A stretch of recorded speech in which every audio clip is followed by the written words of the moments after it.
살아계신 하나님 아버지, 감사와 찬송과 영광을 올려드립니다. 오늘도 생명을 주시고 새날을 허락하시고 건강 주셔서 또 저희들의 발걸음을 아버지의 집으로 은혜의 보좌 앞으로 옮겨주시고 인도해 주셔서 하루를 시작하며 하나님께 찬송과 영광과 경배와 예배를 드릴 수 있도록 은혜를 주시니 하나님 감사합니다. 아멘. 이 자리에 나온 한 심령들의 마음과 귀를, 영을 성령 하나님께서 주장하셔서 주님.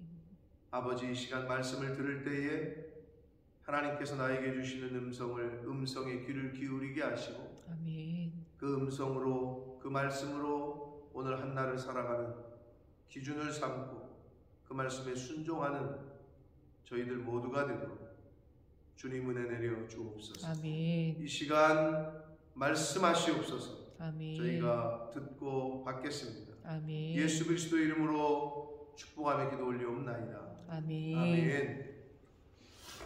자, 의는 믿음으로 말미암아 살리라. 이것이 이제 하박국서의 주제라고 했고, 신약 성경에 가서 사도 바울이 또 이 이신칭의의 교리를 잘 확장시키고 정리한 그러한 주제가 된다고 말씀을 드렸습니다.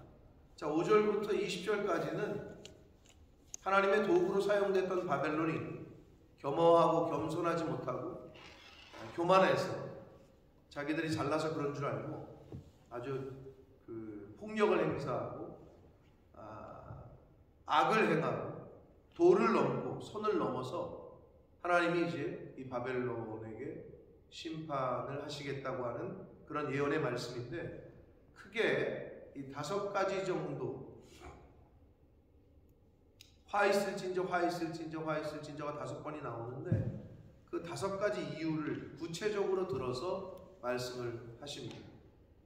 자, 하나님의 도구로 사용됐다가 이렇게 버림을 받고 심판을 받는다. 이건 오늘날 저와 여러분에게도 마찬가지입니다.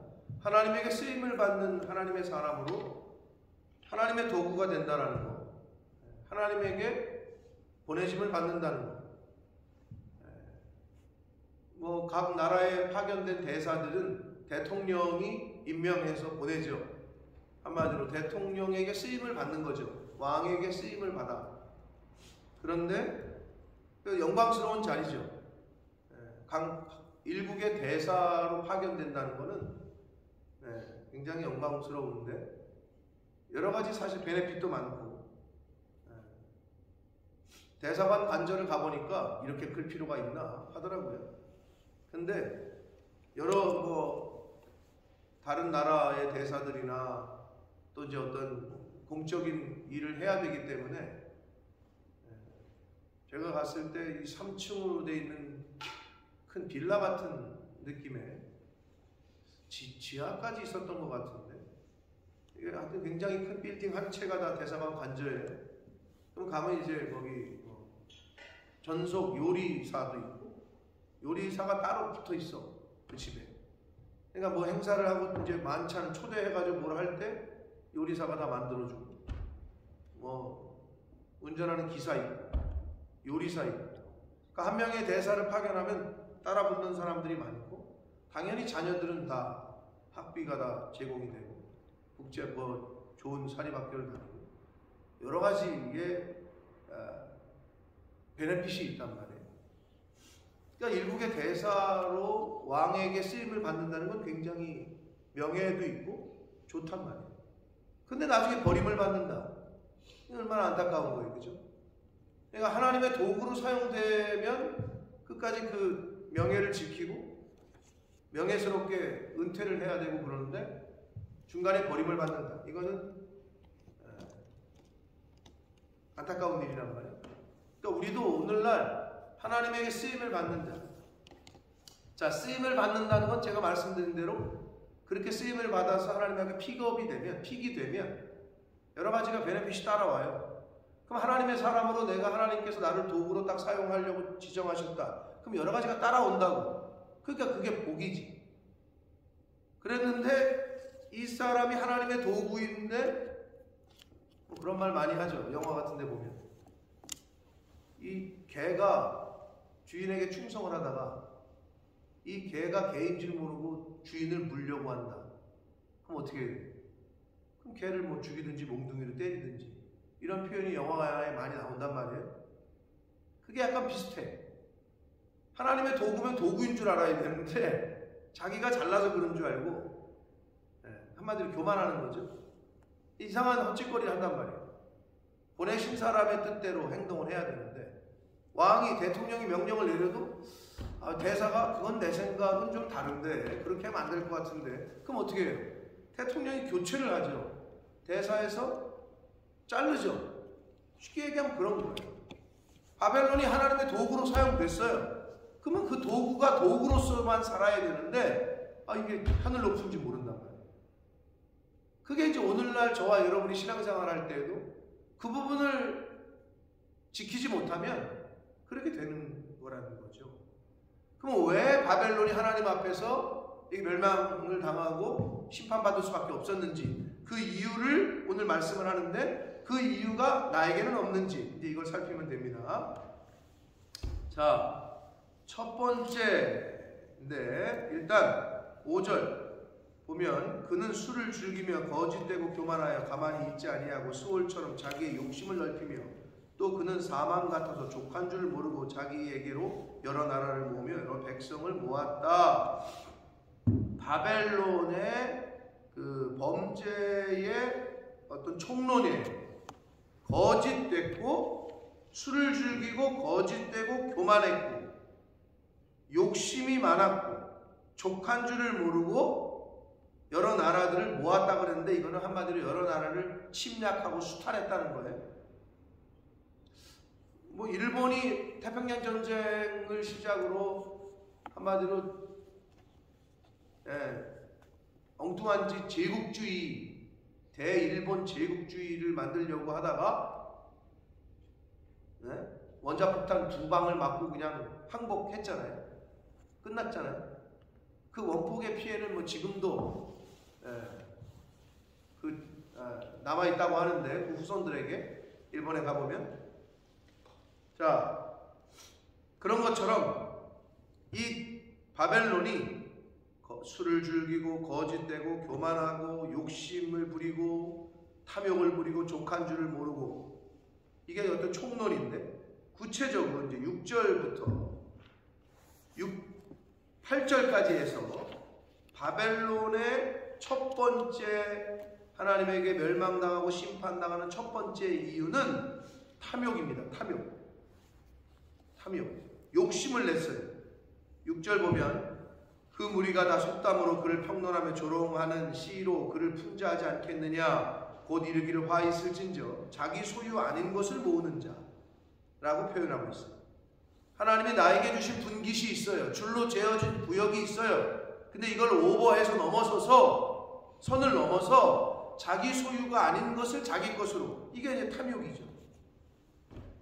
언제까지 이르겠느냐 볼모 잡은 것으로 무겁게 짐을 진 자야. 7절 너를 억누를 자들이 갑자기 일어나지 않겠느냐 너를 괴롭힐 자들이 깨어나지 않겠느냐 내가 그들에게 노략을 당하지 않겠느냐. 8절 내가 여러 나라를 노략하였으므로 그 모든 민족의 남은 자가 너를 노략하리니 이는 내가 사람의 피를 흘렸으며 또 땅과 성읍과 그 안의 모든 주민에게 강포를 행하였다.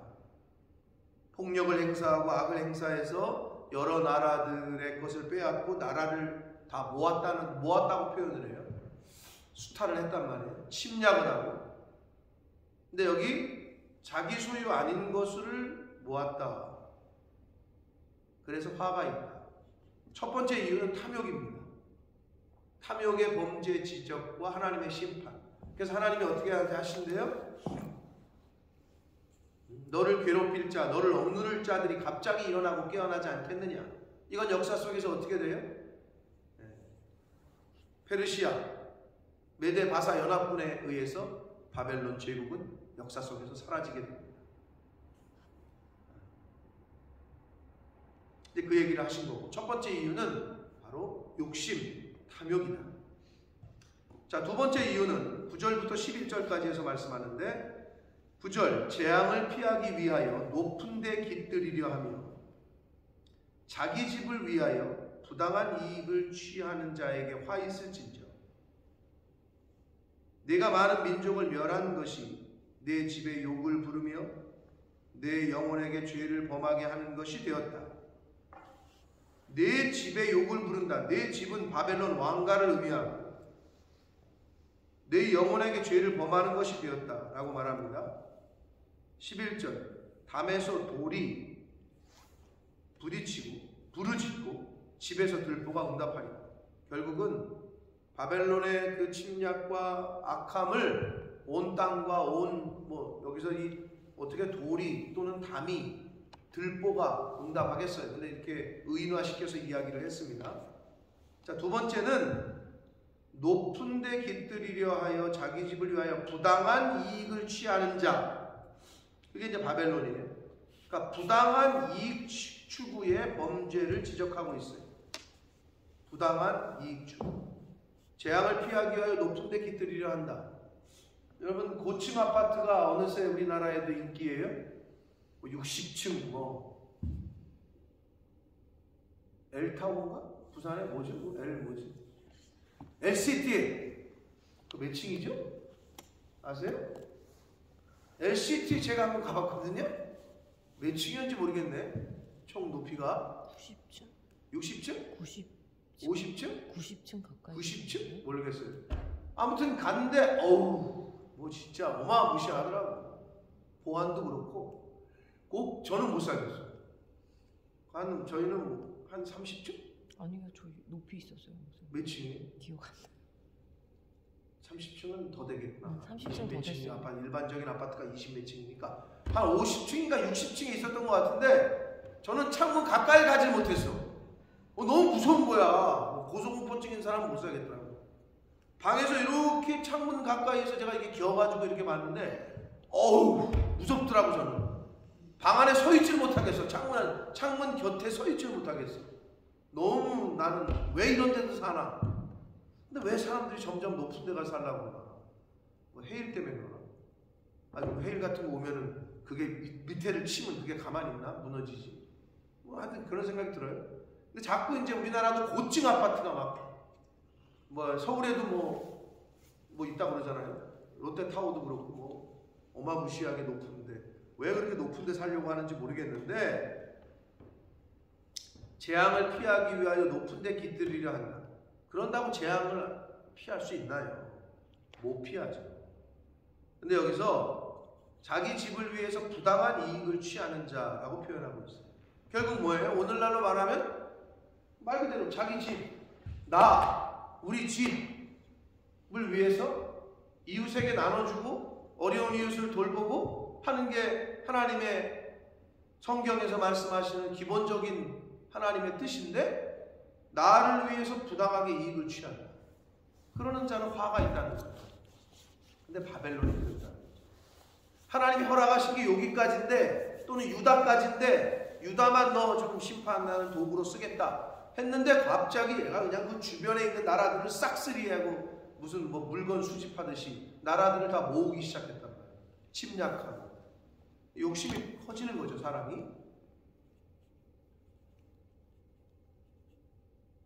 오늘날로 말하면 기업이 골목상권 다 저거 한다. 여러분, 나라를 왜 침략해서 왜 정복을 하죠? 조공을 바치잖아요. 말 그대로 가만히 있어도 와서 재물을 갖다 바치잖아요. 그게 조공이잖아요. 조공. 우리나라 역사 가운데서 청나라에다가 뭐 갖다 바치고 뭐 갖다 바치고 이렇듯이 요즘 기업들이 왜 문어발식으로 왜 확장을 해요? 가만히 있어도 돈이 들어오잖아요. 비슷한 개념이라고 봐요. 근데 너무 공생을 해야 되는데 같이 살아야 되는데 다 죽이고 자기 배를 위해서 자기를 위해서 다 그냥 끌어모으는 거지. 하나님에게 맞지 않는다는 거죠. 이게. 그래서 부당한 이익이라고 성경은 표현하고 있습니다. 12절부터 14절까지에서는 세 번째 이유가 나오는데 침략, 수탈, 빼앗고 강제 노역을 시켰다는 것을 나와요. 그러니까 수탈과 강제 노역을 그 다른 나라 백성들에게 시켰다. 그래서 하나님이 심판하시겠다라고 말씀하는데 12절 피로 성읍을 건설하며 불의로 성을 건축하는 자에게 화 있을진저. 피로 성읍을 건설했다. 불의로 성을 건축했다. 강제 노역과 폭정이 있었다는 거예요. 피로 성읍을 건축했다는 것은 성을 지을 때 많은 사람이 죽었다는 걸 의미해요. 카타르 월드컵이 끝나가고 있습니다. 몇몇 친구들이 그러더라고요. 목사님 예배 시간 안 바꿉니까? 왜? 결승전이 주일날 3시야. 그러면서 아니야, 야, 그 말도 안 되는 소리 하고 있네. 우리나라가 결승 갔으면 안 바꾸실 거예요. 내가 그거는 뭐 모르겠다만 상관없다. 예배는 그냥 2시 반에 시작이 된다. 똑같이. 자, 여러분, 근데 카타르 월드컵에 여러 가지 이야기가 뒷말이 나오고 있는데 그 중동 국가 그 뜨거운 사막에다가 건물 그 경기장을 짓다가 아프리카나 중국 뭐 하여튼 싼 인건비를 들이기 위해서 데려온 노동자들이 공식 집계로 3천여 명 이상 죽었대요. 6,000명이라고 그랬어요. 6,000명이에요? 근데 내가 볼 땐 더 많을 것 같아. 6천여 명이 죽었대, 그거 짓느라. 그러니까 유엔이나 이런 데서 이거 너무 학대를 한 거 아니냐. 너무 공사기간을 모하기 위해서 너무 이거 안전 장비나 안전 대비책 없이 일을 시켜서 이게 이렇게 된 거 아니냐. 막 뒷말이 많아요. 딱 그거야. 피로 건설한 경기장이야. 수많은 사람들이 죽었다고, 그거 짓다가. 야, 그러니 이게 참 얼마나 안타깝습니까? 그러면 그 죽은 가족들은 월드컵을 보면서 사람들이 환호할 때 뭘 느끼겠어요? 자기 아버지가 죽었고, 자기 동생이 죽었고, 자기 형이 죽었고. 그런데 사람들은 거기 모여서 좋아하고 있단 말이에요. 그래서 제가 뭘 떠올렸냐면, 옛날에는 그 로마 시대인가 뭐예요? 콜로세움 있잖아요. 검투사들. 서로 죽이는 거를 끝까지 보잖아요. 그러면서 사람들은 환호하고 뭐 죽여라 뭐 이렇게 하고 막 이러잖아요. 저게 인간의 모습이구나. 이런 걸 좀 또 느꼈어요, 제가. 그런 이면의 이야기를 들으면서. 근데 여기도 나오잖아요. 피로 성읍을 건설했다고. 폭력을 행사하고 수탈과 강제 노역을 부과했고 이런 자들에게 화가 있을진저 민족들이 불탈 것으로 수고하는 것과 나라들의 헛된 일로 피곤하게 되는 것이 만군의 여호와께로 말미암음이 아니냐. 자, 피정복 국가의 백성들을 동원해서 노동력을 착취하여 쌓은 성들이 다 헛수고가 될 것이라는 것을 말씀을 해 주시고 있습니다. 14절까지 이어서 보면 이는 물이 바다를 덮음같이 여호와의 영광을 인정하는 것이 세상에 가득함이라. 즉 하나님의 다스림에 온 세상이 복종하게 될 것이라는 것을 의미하고 하나님께 대항한 세력에 대한 심판과 순종한 자들에 대한 축복이 성취될 것이다. 즉 물이 바다를 덮는 것 같이 여호와의 영광을 인정하는 것이 세상에 가득하게 될 것이라는 거예요. 그래서 그 중에 하나가 폭력을 행사하고 강제 노동을 하고 부당한 이익을 취하고 탐욕을 부렸던 바벨론 같은 나라는 하나님 앞에 멸망을 당할 것이고 그 반대의 경우에는 복을 받을 것이고. 자, 다시 한번 말씀드립니다. 바벨론은 교만했어요. 왜? 자기의 배를 재물과 영광과 생명을 얻기 위해서 다른 나라 백성들을 갖다가 그냥 강제 노역을 시키고 성을 짓게 하고. 근데 우리가 알고 있는 대로 잠언 22장 4절에 겸손하는 것 그리고 하나님을 경외하는 것, 이건 같은 거죠. 하나님을 경외하는 사람은, 하나님을 두려워하는 사람은 겸손할 수밖에 없어요. 그러니까 옛날 어르신들이 하늘이 무서운 줄 모르냐. 하늘이 무서운 사람은 겸손해요. 그러니까 겸손과 여호와를 경외하는 것의 보응이 재물과 영광과 생명이라고 잠언 22장 4절에 말씀했는데, 겸손과 여호와를 경외한다는 것은 같은 거라는 거예요. 하나님을 경외하는 사람은 겸손해요. 교만한 사람은 하나님을 경외하지 않아요. 하나님을 경외하는 사람은 교회를 두려워해요. 교회를 존중해요. 그러나 하나님을 경외하지 않는 사람은, 두려워하지 않는 사람은 교회를 무시해요. 당연하죠. 같은 의미란 말이에요. 그런데 이 바벨론은 그러질 못했어요. 교만했고 자기들의 힘으로, 자기들의 능력으로 그렇게 나라를 정복하고 빼앗고 하는 것으로 착각을 했어요. 그러니 하나님이 가만히 두실 수가 없으셨던 거죠. 자, 마지막 네 번째로 15절부터 17절까지는 바벨론의 멸망 이유가 이웃의 타락을 조장했고 이웃을 타락하고 멸망시키는 것을 조장했다는 거예요. 그리고 폭력 행사를 했다는 거. 이게 바로 네 번째 바벨론의 심판 이유인데, 얼마 전에 뉴스를 보니까 북한에서 10대 소년 2명을 공개 처형을 했어요. 10대 어린아이 여자애들 공개 총살을 한 거죠. 이유가 뭐냐? 한국 드라마 봤다고. 그리고 그 드라마를 다른 사람들에게 보여줬다. 즉 전파했다. 지네들이 혼자 본 것만으로 끝나는 게 아니라 이거를 전파했다. 그래서 한마디로 본을 보이기 위해서 너네 이러면 다 죽는다 해가지고 10대 어린아이들을 공개 총살을 시켰대. 그냥 뭐 말도 안 되는 일이 벌어지고 있는 거죠, 그 나라에서. 또 이번에 그 이란 축구 선수들에 대한 이야기가 너무 지금 또 이슈가 되고 있는데, 이란이 떨어지기도 했고, 이란이라는 나라에서는 여자들이 히잡을 쓰게 돼 있는데, 요즘 이제 그 사회가 이제 이렇게 되면서 이란의 여자들이 히잡을 벗는 것으로 투쟁을 하고 있는데, 축구 선수 한 명이 그거를 인정했다고. 히잡을 쓰지 않는 것에 대한 반정부 시위가 일어나고 있는데 여자들이 그거를 축구 선수가 동조했다는 이유로 사형이 선고됐어요. 이제 죽일 거야. 그런 나라들이 있어요, 지금 현재. 오늘날 21세기. 자, 여기서 이웃의 타락과 멸망을 퍼뜨린, 조장한 것에 대한 하나님의 심판의 말씀을 하는데, 15절, 이웃에게 술을 마시게 하되 자기의 분노를 더하여 그에게 취하게 하고. 그러니까 이웃에게 술을 마시게 했다는 거죠. 취하게 했다는 거죠. 그리고 그 하체를 드러내려 하는 자에게, 그 드러내는 자가 누구예요? 그게 바벨론이죠. 그에게 화가 있을진저. 근데 그 하체를 드러내려 한다는 표현은 나라의 주권을 빼앗고 국가의 부끄러움을 드러내려 하는 자라는 표현이에요. 그런 바벨론에게 화가 있을진저. 16절, 내게 영광이 아니요 수치가 가득한 즉 너도 마시고 너의 할례를 받지 아니한 것을 드러내라. 여호와의 오른손의 잔이 내게로 돌아올 것이다. 더러운 욕이 내 영광을 가릴 것이다 라고 말씀을 해요. 근데 여기서 하나님의 오른손, 여러분 오른손은 성경에서 어떤 의미예요? 약간 포지티브의 이미지잖아요. 근데 여기서 오른손의 잔 그러잖아요. 잔은 분노의 잔, 심판의 잔이거든요.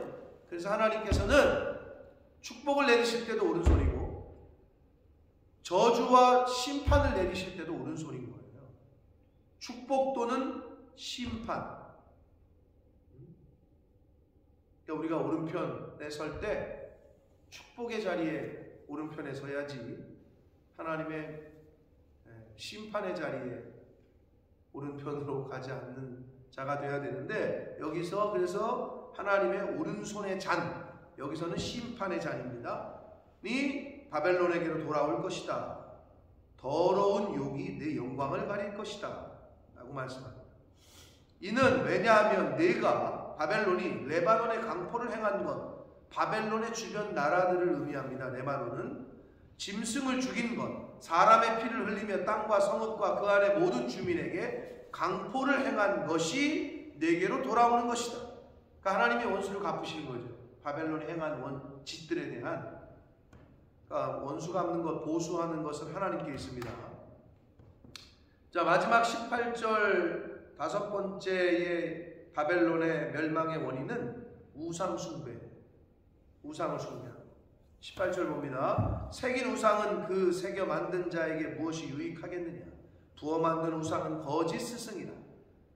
만든 자가 이 말하지 못하는 우상을 의지하니 무엇이 유익하겠느냐? 참 어리석은 거죠. 자기가 만들어 놓고 자기가 그걸 섬기니.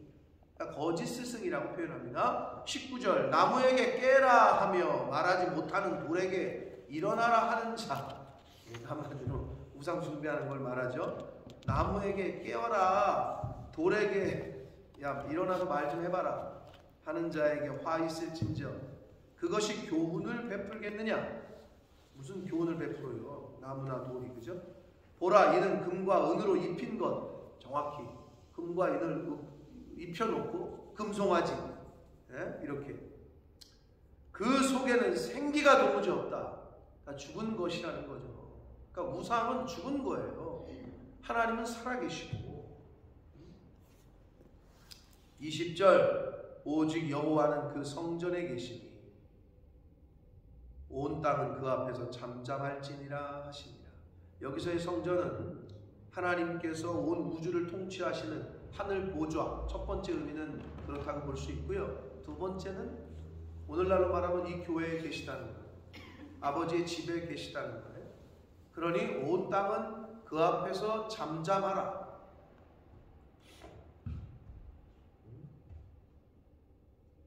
여러 의미가 있죠. 작년에 손흥민 선수가 골든부츠 EPL 세계 최고의 리그에서 득점왕을 차지했잖아요. 이경희 집사님. 근데 올해 시즌 시작하고 나서 어땠어요? 부진했죠. 집사님도 그 자리에 있었나? 아니죠. 9경기째인가? 심지어는 이제 선발 출장에서 빠지고 교체로 막 되고 막 말이 많았어요. 이제 손흥민의 시대는 끝났나? 그런데 9경기째인가 제 기억에 그런데 9경기 동안 한 골을 못 넣었네. 작년에 최우수 득점왕이었던 손흥민이가. 그러니까 사람들이 이제는 끝났나 보다, 한물 갔나 보다 막 이랬단 말이에요. 근데 이제 9번째 경기에 교체 선수로 후반에 들어와서 해트트릭. 그 경기에서 10몇 분 만에 3골을 몰아칩니다. 그 역사의 현장에 우리 유진이 남편이 거기 있었다고 하는데, 그때 거기 안 계셨죠, 집사님? 봤죠, 근데 영상은. 손흥민이가 골 넣고 어떻게 했어요? 두 번째 골 넣고. 첫 번째 골 넣고는 가만히 이렇게 서 있었어. 가만히 이렇게 딱. 두 번째 골 넣고 어떻게 했어? 기억나요? 이렇게 했어요. 조용히. 팬들에게. 왜냐면 걔도 욕했거든. 손흥민이 이제 한번 갔다 오고 이러고 막 했던 사람들에게 입 다물라 했단 말이에요. 그러니까 그게 아직도 인상적으로 남아있는데, 여기서 잠잠하라는 게 뭐예요? 하나님 앞에서 잠잠하라는 게 뭐예요? 하나님 편에서 볼 때는 까불지 말아라. 이것들 니네들 하나님 편에서 볼 땐 그래요. 그럼 어떤 또 의미가 있어요? 겸손하라는 거죠. 잠잠하라는 건 겸손하라는 의미예요. 그런데 이 바벨론이 아주 온갖 시끄럽게 그냥 주변 나라들을 다 그냥 싹쓸이 하면서 못된 짓을 다 했다는 거예요. 근데 성경은 뭐라고 얘기해요? 너 입 다물고 조용히 잠잠해라는 거지. 근데 인간이 그게 잘 안 돼. 뭔가 사업이 좀 잘 되잖아요? 그러면 자꾸 막 떠벌리고 말하고 또 확장하고. 이게 인간의 기본적인 욕심이라는 거죠. 잘 될 때 어떻게 해야 돼요? 더 겸손하고 하나님 앞에서 또 이거를 하나님이 재물을 주셨는데 이걸 어떻게 쓰지? 이런 고민을 해야 되는데 그게 안 되는 거야. 이제 돈에 이제 돈 맛을 보고 눈이 뒤집히는. 그러면 차라리 안 벌린 게 더 좋았다는 거지. 망한다니까. 그렇게 되면 더 깨어 있어야 돼 그때는. 근데 인간이 그게 잘 안 돼. 자, 여기서 마지막 절에 잠잠하라 이 말씀은 하나님 앞에서 어떻게 보면은 니네 좀 까불지 말아라 이런 의미도 있지만, 우리 편에서 볼 때는 겸손해야 된다는 거죠. 하나님 앞에서 자중해야 되고. 당시에 바벨론이 잘 나갔는데 하나님이 허락하신 줄 모르고 본인들이 하늘 높은 줄 모르고 주변의 나라들을 싹쓸이하고 다 죽이고 나라를 빼앗고 하지 말아야 될 선을 너무 넘어선 거죠. 그래서 하나님께서 이 바벨론의 범죄를 하박국 선지자를 통해서 이렇게 5가지로 요약하시면서 이제 심판하실 거다. 결국은 그 말씀대로 페르시아, 메데 바사 연합군에 의해서 바벨론의 역사 속에서 사라집니다. 사랑하는 성도 여러분, 이 5가지의 범죄의 바벨론의 범죄의 지적이 탐욕과 부당한 이익을 추구하는 것과 수탈과 강제 노역을 시킨 것과 그리고 이웃의 타락과 멸망을 조장시킨 것, 그리고 우상 숭배하는 것, 이런 요소가 나에게는 조금이라도 있는지를 늘 살피셔서 하나님 앞에서 겸손한, 여호와 하나님 앞에서 늘 자중하고 겸손해서 이러한 바벨론의 요소는 뽑아버리시고 하나님 앞에서 도구로 사용됐다면, 쓰임받았다면 끝까지 잘 쓰임 명예롭게, 우리가 나중에 이제 교회에서도 권사님들 명예 권사라고 그러잖아요. 은퇴하면 정말 말 그대로 명예죠. 언어죠. 안어. 명예야 명예. 하나님께서 그렇게 명예스럽게 쉴 수 있을 때를 허락하실 때까지 충성하시되 겸손하시고 자중하고 오른손이 하는 일 왼손이 모르게 하듯이 그렇게 하나님 앞에 쓰임받는 저와 여러분이 되시기를 예수 그리스도 이름으로 축복합니다. 아멘. 살아계신 하나님 아버지, 감사와 찬송과 영광을 올려드립니다. 아버지 하나님, 오늘도 저희들에게 은혜를 주시고 저희들을 아버지의 집으로, 주님의 몸된 교회로 이 은혜의 보좌 앞으로 인도하셔서 하나님의 말씀을 들음으로 하루를 시작하게 해주시니 감사합니다. 아멘. 아버지 하나님, 바벨론이 멸망당할 수밖에 없었던 이유 5가지를 오늘 말씀을 통해 저희가 듣고 보고 들었습니다. 주님. 아버지, 나에게는 이 바벨론적인 요소가 있지 않은지 말씀을 통해서 나라는 나를 잘 살피게 하셔서 주여. 내 안에도 그런 요소가 있다면 뿌리 뽑게 하시고 하나님 앞에서 늘 겸손하고 자중하고 하나님의 도구로 사용되었다면 끝까지 하나님의 도구로 겸손하게 쓰임받는 은혜가 이 자리에 있는 저희 모두 위에, 주님의 몸된 교회 위에 속한 가정들, 개개인들 될 수 있도록 주여 은혜 내려 주옵소서. 아멘. 예수 그리스도 이름으로 축복하며 기도 올려옵나이다. 아멘. 하늘에 계신 우리 아버지, 이름이 거룩히 여김을 받으시옵소서.